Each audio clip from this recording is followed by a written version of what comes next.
Jihadis attack buildings and train stations and buses and concerts and parades and marathons and nightclubs and churches and synagogues and even mosques dedicated to the wrong sect of Islam.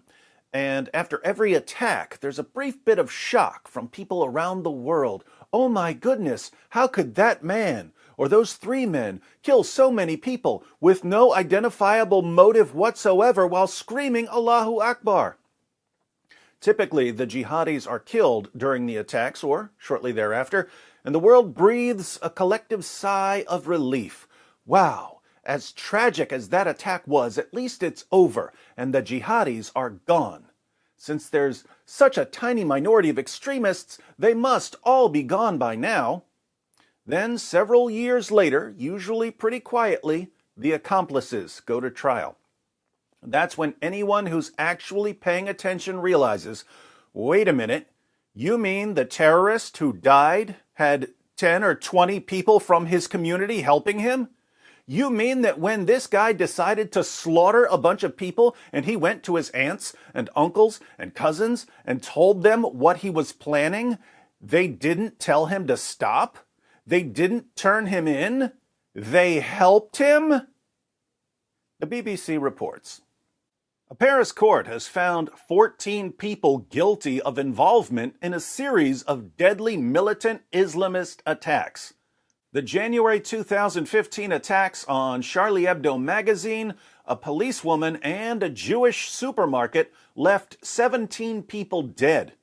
11 defendants appeared in court for the verdict on Wednesday, and 3 were tried in absentia. One of those not in court was Hayat Boumeddiene, the fugitive partner of Mehdi Coulibaly, who was killed in the attack on the supermarket. Here's Hayat Boumeddiene, France's most wanted woman. Here she is, with a crossbow. If you see her somewhere, be careful. She could put your eye out with that thing. Boumeddiene, who fled to Syria a week before the attacks, was found guilty of financing terrorism and belonging to a criminal terrorist network. She was handed a 30-year jail sentence. The main defendant in court, Ali Reza Palat, was found guilty of complicity in terrorist crime and also given a 30-year jail term. I wish the BBC would state the sentence more accurately.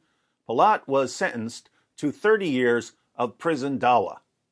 All 14 accomplices were found guilty on various charges ranging from belonging to a criminal network to direct complicity in the January 2015 attacks. Terrorism charges were dropped for 6 of the 11 defendants in court who were found guilty of lesser crimes. The 3 men who carried out the January 7th through 9th, 2015 attacks were killed, and the accomplices, who first went on trial in early September, were accused of obtaining weapons or providing logistical support. They all denied the charges. The trial, which was delayed repeatedly due to the COVID-19 pandemic, came during a period when France once again faced a series of militant Islamist attacks and renewed debate over cartoons depicting the Prophet Muhammad. As always, special thanks to the BBC for reminding us that Muhammad was a true prophet. Well, after the most recent terrorist attacks over cartoons, rest assured that there can't possibly be any jihadis left who want to kill you over cartoons. It was only a tiny minority of extremists to begin with, and so many of them have already been killed, there just can't be any more.